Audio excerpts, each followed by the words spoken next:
Good morning, book club. We're going to be on chapter 6 today of our book, A Walk in the Woods by Bill Bryson. In the last chapter, our two hikers, Bill and Katz, had met up with this other hiker who was really annoying and kind of rude, and they ended up ditching her and going to civilization out of the woods to get a warm shower, a real meal, all the good, things we take for granted in society. And then they ended up feeling guilty and going back and trying to find her, and then they found out that she was just making fun of them with other campers. So we're on chapter 6. Distant changes utterly when you take the world on foot. A mile becomes a long way. 2 miles, literally considerable. 10 miles, whopping. 50 miles at the very limits of conception. The world, you realize, is enormous in a way that you and your small community of fellow hikers know. Life takes on a neat simplicity as well. Time ceases to have any meaning. When it's dark, you go to bed, and when it's light, you get up again, and everything in between is just in between. It's quite wonderful, really. You have no engagements, commitments, obligations, or duties. No special ambitions, and only the smallest, least complicated of wants. You exist in a tranquil tandem, serenity beyond the reach of exasperation, far removed from the seats of strife. As the early explorer and botanist William Bartram put it, all that is required of you is a willingness to trudge. There is no point in hurrying because you're not actually going anywhere. However far or long you plod, you are always in the same place. You're in the woods. It's where you were yesterday. It's where you will be tomorrow. The woods is one boundless singularity. Every bend in the path presents a prospect indistinguishable from every other. Every glimpse into the trees, the same tangled mess. For all you know, your route could describe a very large, pointless circle. In any way, it would hardly matter.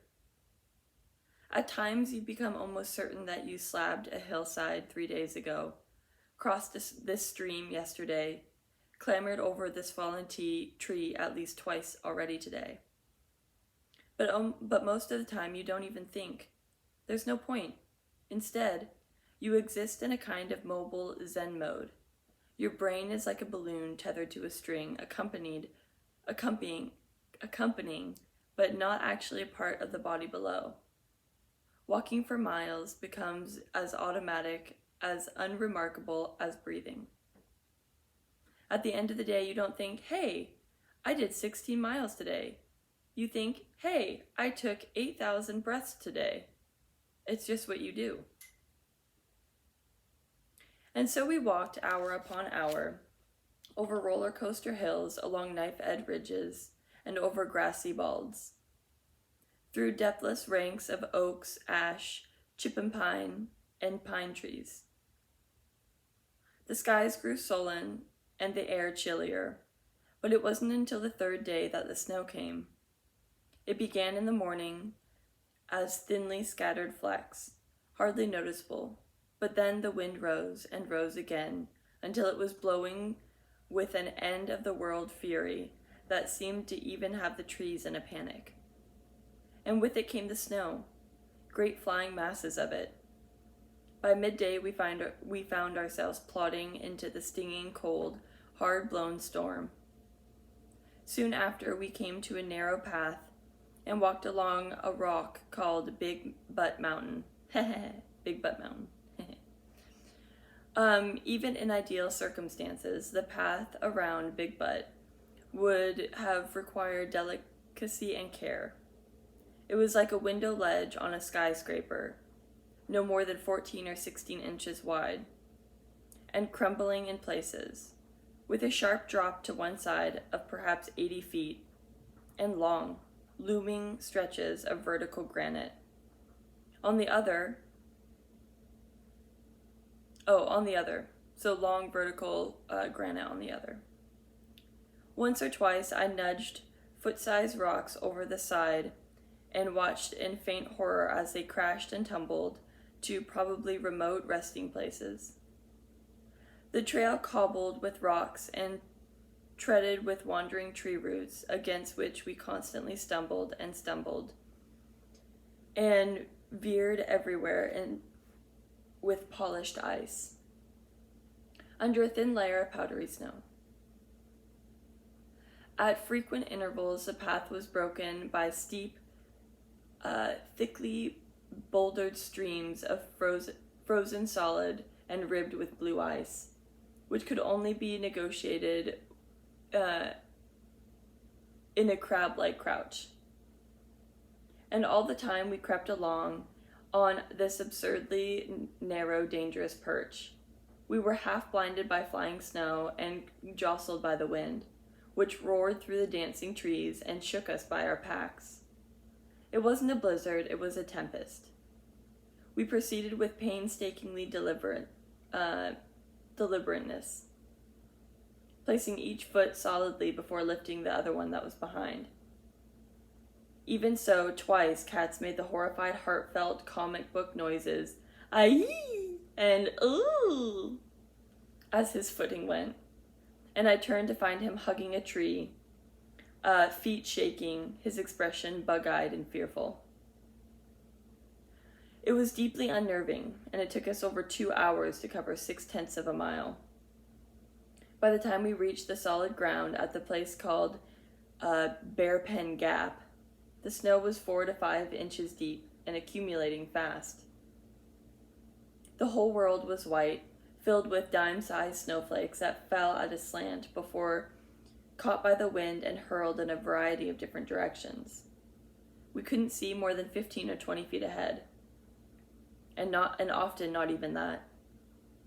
The trail crossed a long logging road, then led straight up to Albert Mountain, a boulder summit at 5,205 feet above sea level, where the winds were so wild and angry that they hit the mountains with an actual wallop sound that forced us to shout at each other. We started up and hastily retreated. Hiking packs leave you with no recognizable center of gravity at the best of times. Here we were literally being blown over. Confounded, we stood at the bottom of the summit and we looked at each other. This was quite grave. We were caught between the mountain that we couldn't climb and a ledge with no intention of trying to renegotiate. Our only apparent option was to pitch our tents, if we could in this wind. Crawl in and we would hope for the best. I don't wish to reach for melodrama, but people have died in less trying circumstances. I dumped my pack and I searched through my trail map. Appalachian Trail maps are so monumentally useless that I had long since given up using them. They vary somewhat, but most are on an imbecile scale of 1 in a million, which ludicrously compresses to every kilometer of the world into a mere centimeter on the map. Imagine a square kilometer of physical landscape and all that it might contain: logging rows, streams, a mountaintop or two, perhaps a fire tower, a knob of grassy bald, the wandering Appalachian Trail, and maybe a pair of important side trails. And imagine trying to convey all that information on an area the size of a nail on your finger.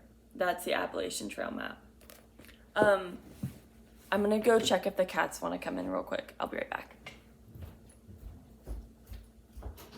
Michi, come on in. girl.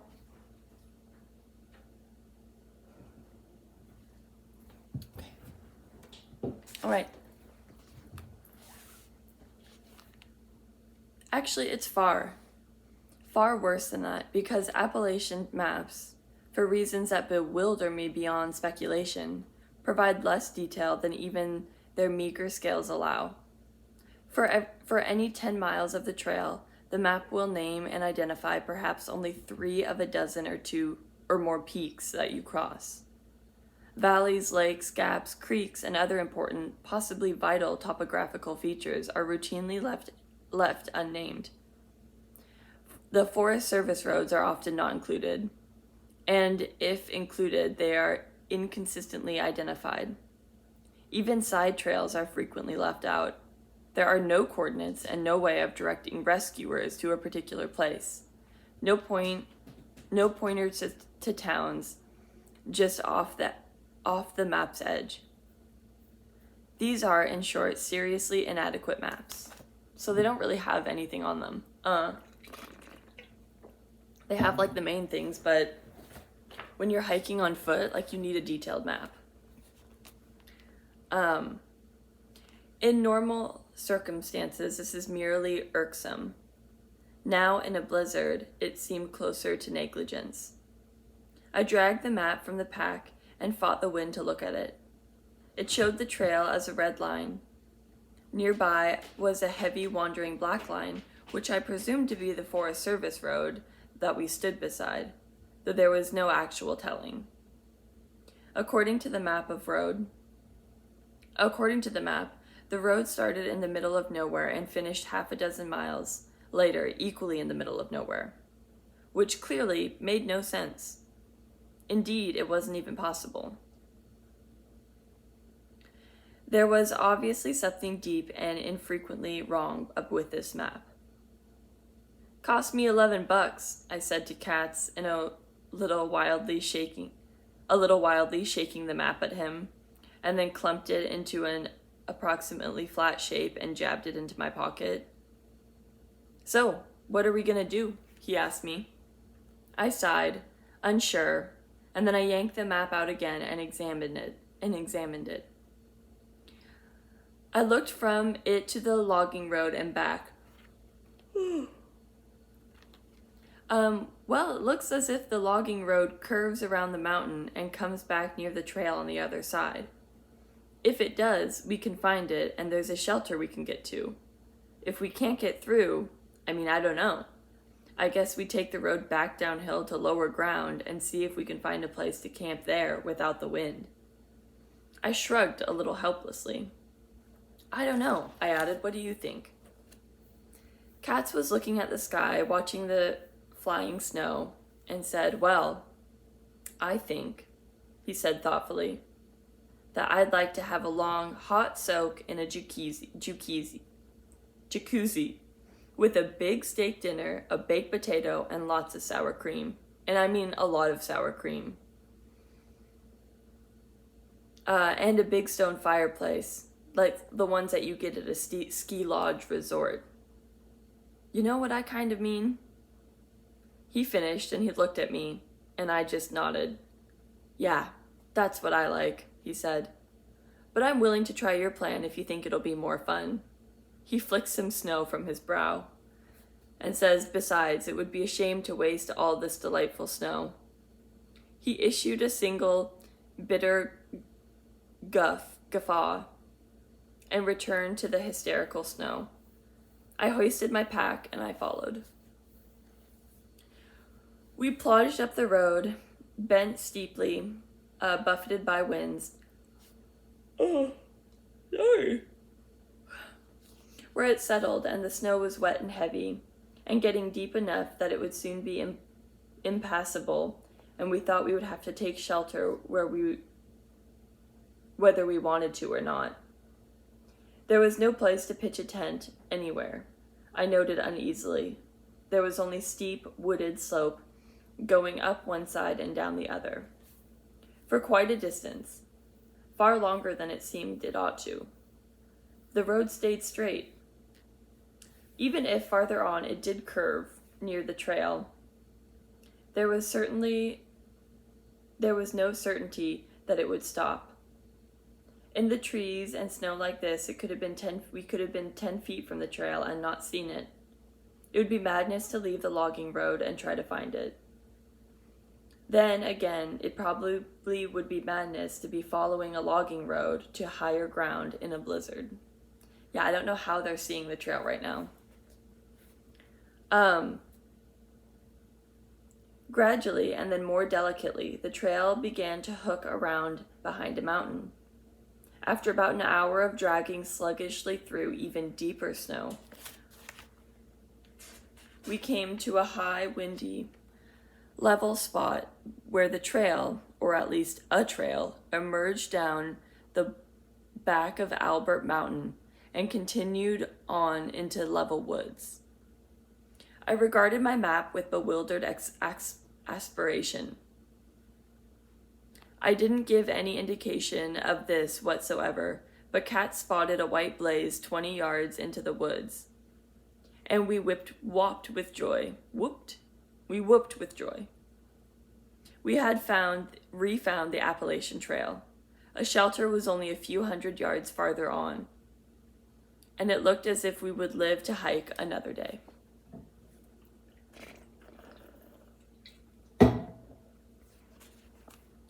The snow was nearly knee deep now. That sounds awful. Not a fan. And we were very tired. But we pranced along through it, and Katz whooped again when he reached the arrow sign on a low limb that pointed down the side of a trail and said Big Spring Shelter. The shelter, a simple wooden affair, open on one side, stood in a snowy glade, a little winter wonderland, 150 yards or so off the main trail.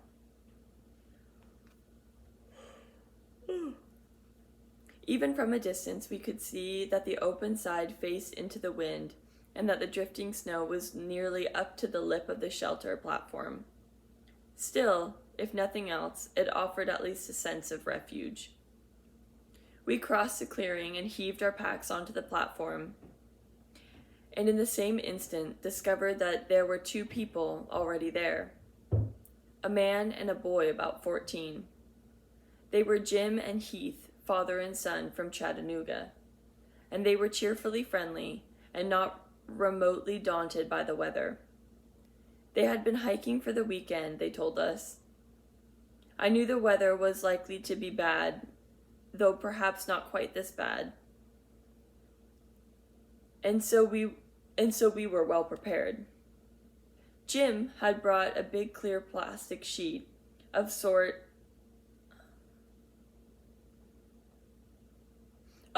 to use to cover the floors, and was trying to rig across the open front of the shelter. Katz uncharacteristically leapt to his assistance. The plastic sheet didn't quite reach, but we found that with one of our ground cloths lashed alongside it, we could cover the entire front. The wind walloped ferociously against the plastic, and from time to time tore a part of it loose, where it fluttered and snapped, with a retort like a gunshot, until one of us leaped and fought it back into place. The whole shelter was, in any case, incredibly leaky of air. The plank walls and the floors were full of cracks through which icy wind and occasional blasts of snow shot through. But we were infinitely snugger than we would have been outside. So we made it our little home, spread out our sleeping pads,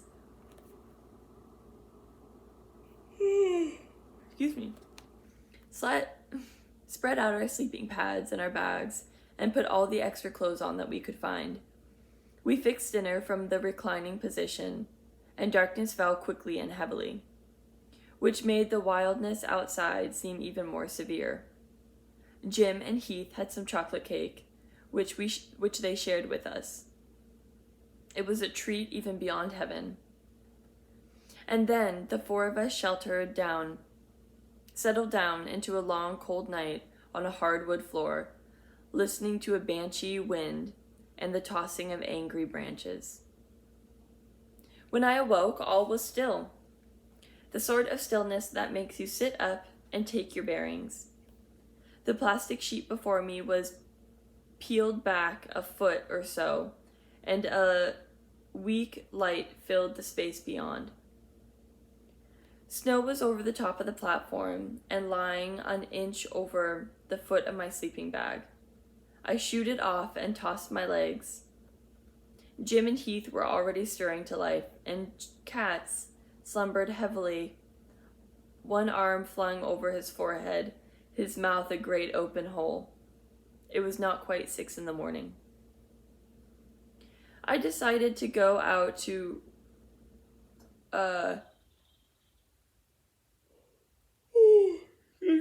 oh my gosh. I woke up at like 5 a.m. today, so I'm a little tired. I decided to go out and see how stranded we might be. I hesitated at the platform's edge and then jumped out into the drift. It came out to my waist and made my eyes fly open, where it slipped under my clothes and found bare skin. I pushed through the clearing, where it was slightly shallower. Even the shelter areas under umbrellas of trees, the snow was nearly knee-deep and tedious to churn through. But everywhere it was stunning. Every tree wore a thick cloak of white, every stump and boulder a jaunty snowcap. And there was a perfect, immense stillness.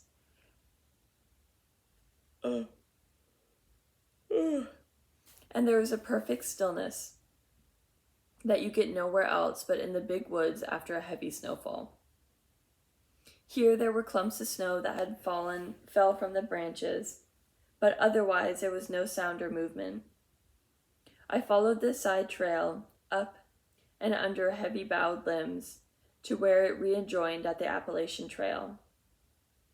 The Appalachian Trail was a plump blanket of snow, round and bluish, in a long, dim tunnel of overbent rhododendrons. It looked deep and hard going. I walked a few yards just as a test, and it was deep and hard going. When I returned to the shelter, Katz was up and moving slowly, and going through his morning groans.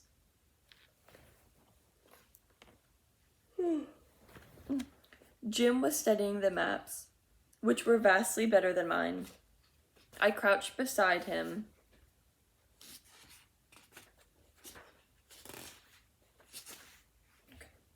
As he made room for me and to look with him. It was 6.1 miles to Wallace Gap, a paved road on old US 64. A mile down the road from that was the Rainbow Springs campground, a private campsite with showers and a store. I didn't know how hard it would be to walk 7 miles through deep snow, and had no confidence that the campground would be open this early in the year. Still, it was obvious that this snow wasn't going to melt for days, and we would have to make a move sometime. Might as well be now. When at least it was still pretty calm. Who knew when another storm might blow through and really strand us?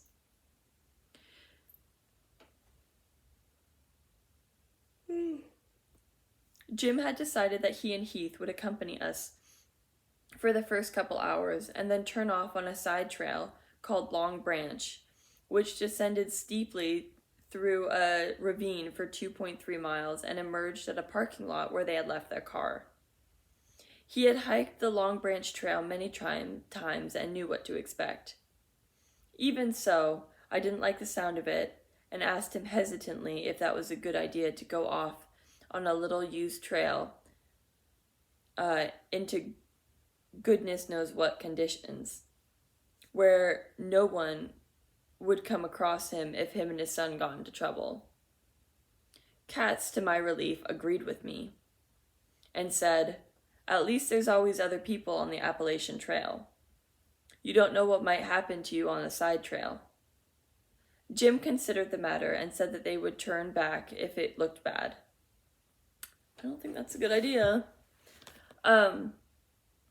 Katz and I treated ourselves to 2 cups of coffee, the warmth, and Jim and Heath shared with us some of their oatmeal, which made Katz intensely happy. Then we all set off. It was cold and it was going to be hard. The tunnels of broad rhododendrons, which often ran for great distances, were exceedingly pretty. But when our packs brushed against them, they dumped volumes of snow onto our heads and down our backs and our neck. The 3 adults took turns to walk in front because the lead person always received the heaviest dumping of snow, as well as having all the hard work of dribbling holes in the snow. The Long Branch Trail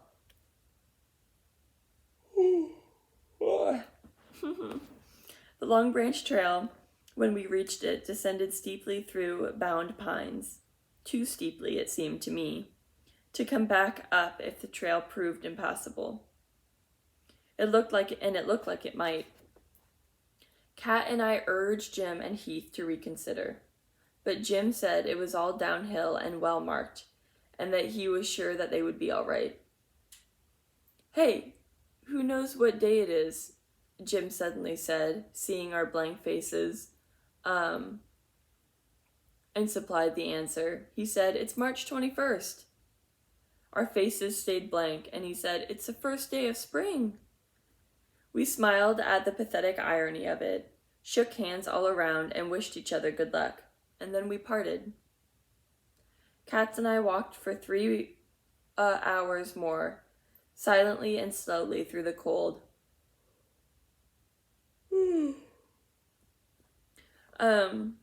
Through the cold white forest, taking in turns to break snow, like to knock it off the bushes before the other walks through, so they're not getting snow like dumped on themselves.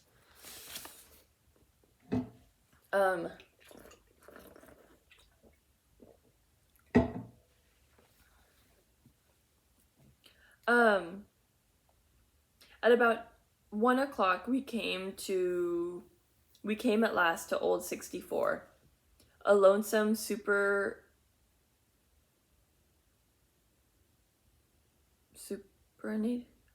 2-lane road through the mountains. It hadn't been cleared, and there were no tire tracks through it. It was starting to snow again, steadily. We set off down the road for more campground, and walked about a quarter of a mile, and then, when from behind there was a crunching sound of a motorized vehicle proceeding cautiously through the snow. We turned to see a big Jeep type rolling beside us. The driver's window hummed down, and it was Jim and Heath. They had come to let us know that they made it, and to make sure that we had likewise. "Thought you might like a lift to the campground," Jim said. We climbed in gratefully, filled his nice car with snow, and rode down the campground. Jim told us that they had passed it on the way back up, and it looked open, and that they would take us to the Franklin, which was the nearest town, if it wasn't open. They had heard the weather forecast. More snow was expected over the next couple of days. They dropped us off at the campground. It was open. And departed with waves. Rainbow Springs was a small private campground with several overnight cottages, a shower block, and a couple of indeterminate buildings scattered around a big, level, open area. Clearly intended for camper vans and recreational vehicles. By the entrance, in an old white house, there was an office, which was also a general store. We went in the front. We went and found that every hiker for 20 miles was already there, several of them sitting around a wood stove eating chili or ice cream and looking rosy-cheeked, warm, and clean. I bet that sounds nice. They've been on the trail for a long time. 3 or 4 of them we knew already. The campground was run by Buddy and Jensen Crossman, who seemed friendly and welcoming. And if nothing else, it was probably not often that business was this good in March. And I inquired about a cabin. Jensen stubbed out a cigarette and laughed at my naivety? I don't know if that's the right word. Which caused a small coughing attack. Honey, the cabins went 2 days ago. The only places left is a bunkhouse. After that, people are going to have to sleep on the floors. Bunkhouse is not a word I particularly want to hear at my age, but we had no choice. We signed in and were given a very small, stiff towels for the shower. I trudged off across the grounds to see what we got for our $11 apiece, and the answer was very little. The bunkhouse was basic and awesomely unlovely. It was dominated by 12 narrow wooden bunks stacked in tiers of 3. Each had a thin bare mattress with a grubby bare pillow, lumpily filled with shredded styrofoam. In one corner stood a pot-bellied stove hissing softly, surrounded by a semicircle of limp boots draped with wet woolen socks and steamed foully. A small wooden table and a pair of broken down easy chairs, both sprouting off completed the furnishing. Everywhere there was stuff, tents, clothing, packs, raincoats, hanging out to dry, dripping sluggishly. The floor was bare concrete, the walls uninsulated plywood. It was singularly uninviting, like camping in a garage. "Welcome to Stalag," said a man with an ironic smile and an English accent. His name was Peter Fleming. He was a lecturer at a college in Brunswick who had come south for a week's hiking, but like everyone else had been driven in by the snow. He introduced us around. Each person greeted us with a friendly nod, and indicated which were the spare bunks, one on the top level, nearly at the ceiling, and the other on the bottom, to the opposite side of the room. Red Cross parcels come to the last Friday of the month, and they'll be meeting for the escape committee at 1900 hours this evening. I think that's about all you need to know, they said. And don't order the Philly cheesesteak sandwich unless you want to puke all night, another one said. Aw. That's Tex, Fleming explained with a nod. Katz selected the top bunk and set about the long challenge of trying to get up onto it. I turned to my own bunk and examined it with a kind of fascination. If the mattress stains were anything to go by, previous users had not so much stuffed from inconvenience as rejoiced in it. We had initially included the pillow in his celebration. I lifted it and sniffed it, and then I wished that I hadn't. I spread out my sleeping bag and draped some socks over the stove, hung up a few things to dry, and sat on the edge of my bed and passed a pleasant hour and a half with the others watching Katz dodged struggle to the summit, which mostly involved deep grunts, swimming legs, and invitations to all onlookers and well-wishers to go fuck themselves. From where I sat, all I could see was his expansive butt and homeless lower limbs. His posture brought to mind a shipwreck victim clinging to a square of floating wreckage on the rough seas, or possibly someone who had been lifted unexpectedly into the sky on top of a weather balloon he was preparing to hoist.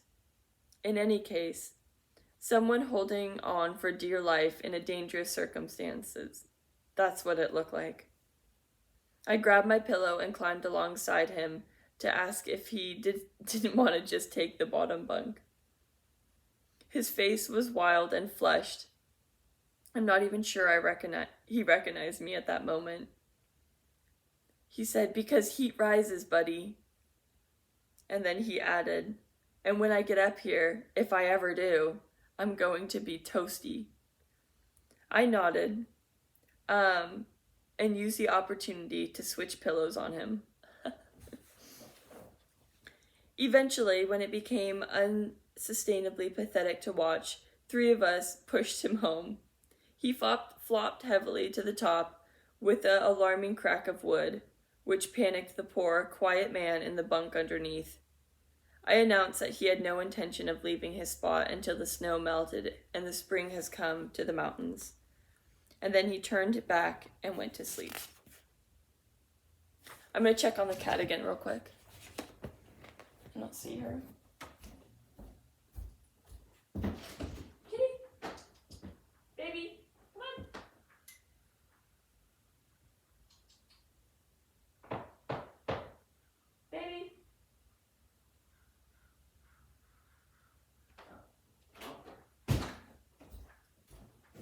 Whatever, I guess she's fine.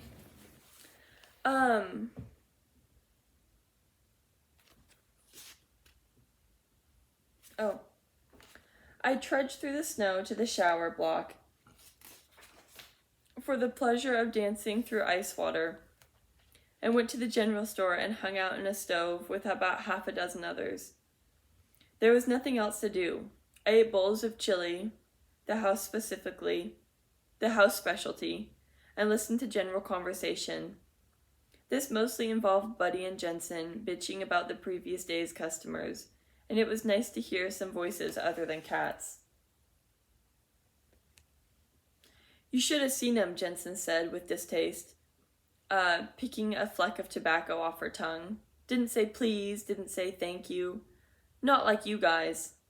You guys are a breath of fresh air in comparison. Believe me, they made a complete pigeon of the bunkhouse, didn't they, Buddy?" She passed the baton to Buddy. "Took me an hour of cleaning this morning," he said grimly, which surprised me because the bunkhouse didn't look like it had been cleaned this century. There were puddles all over the floor, and somebody, I don't know who, left a filthy old flannel shirt. It's just disgusting. And they burned all the firewood. 3 days worth of firewood. I took down there yesterday, and they burned every stick of it. "We were real glad to see them go," Jensen added. "Real glad. They're not like you guys. You guys are a breath of fresh air, believe me." And then she went off to go answer the ringing phone. I was sitting next to 3 kids from Rutgers who we had been running into off and on since the second day. They had a cabin, but had been in the bunkhouse the night before. He leaned over and whispered and said, "She said the same thing about yesterday about the people from the day before. She'll say the same thing tomorrow night about us." "Do you know there were 15 of us in the bunkhouse last night?" 15, I repeated, in a tone of wonder. It was intolerable enough to think about 12. Where on earth did the extra 3 sleep? On the floor. And they still were charged the $11 for it. "How's the chili?" he asked me. I looked at it as if I hadn't thought about it, as in fact I hadn't. And then I said, "You know what?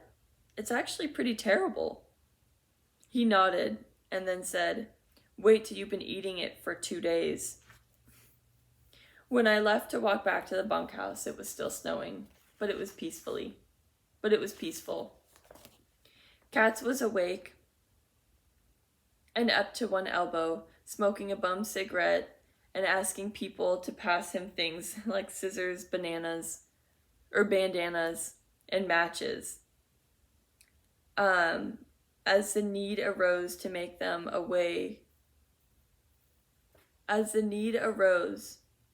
and to take them away again as he finished with them. 3 people stood at the window watching the snow and talked all about the weather. There was no telling when we would get out of here, and it was impossible not to feel trapped.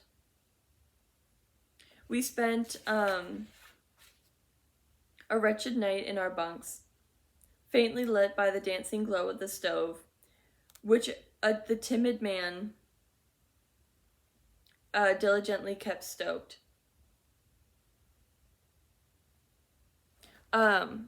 Which the quiet man diligently kept stoked, and wrapped in a breathy communal symphony of nighttime noises, sighs, weary exhalations, dredging snores, a steady dying moan from the man who had eaten the Philly cheesesteak, the monotone hiss of the stove, like a soundtrack of an old movie. We woke, stiff and unrested, in a gloomy dawn of falling snow, and the dispiriting prospect of a long, long day, with nothing to do but hang out at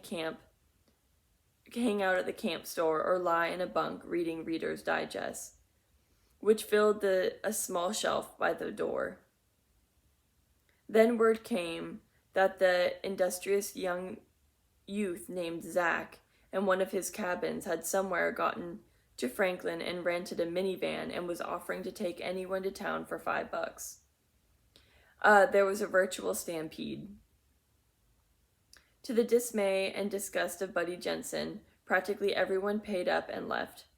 14 of us packed into the minivan and started on the long descent to Franklin, in a snowless valley far below.